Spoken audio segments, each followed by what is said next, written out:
తెలుగుదేశం శ్రేణులు ఇక పండగ చేసి ఊరు వాడ బంతి భోజనాలు కూడా పెట్టేవాళ్ళు.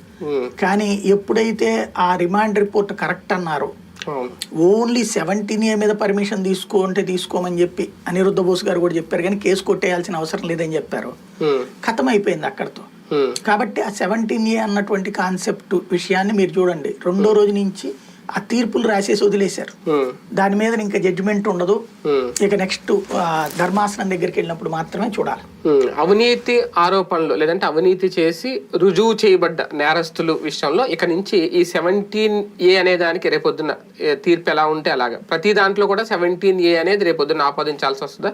సిఐడి నోటీస్ ఇవ్వాలన్నా కూడా 17A ద్వారా పర్మిషన్ తీసుకుని నోటీసులు ఇవ్వాల్సి వస్తుంది. అది ఇంకా జడ్జిమెంట్ రావాలి, ఫైనల్ జడ్జిమెంట్. ఇప్పుడు దాని ప్రకారం అయితే కనుక అట్లాగే ఏం అక్కర్లేదు. అంటే మొన్నటి వరకు అలా జరగలేదు కదా బాబు గారి కేసు విషయంలో. ఇప్పుడు అంతకుముందు అచ్చెన్నాయుడు వీళ్ళందరినీ మామూలుగా అరెస్టులు చేశారు, తీసుకెళ్లారు రఘురామకృష్ణ.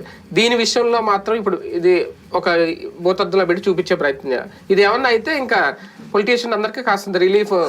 పొద్దున వైఎస్ఆర్ కాంగ్రెస్ పార్టీ వాళ్ళకి కూడా రిలీఫ్ అయ్యి ఉంటారు. తెలుగుదేశం అధికారంలోకి వస్తుందని కదా.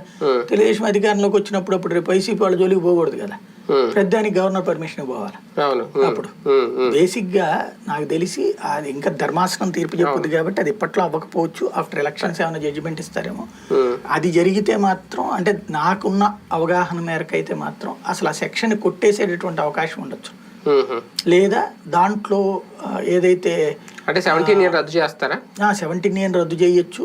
లేదంటే గనక 17Aలో పొలిటీషియన్లకు సంబంధించి పర్మిషన్లు, స్పీకర్ పర్మిషన్ తీసుకోమని 2018 తర్వాత చేసిన సవరణ ఏదైతే ఉందో 17Aలో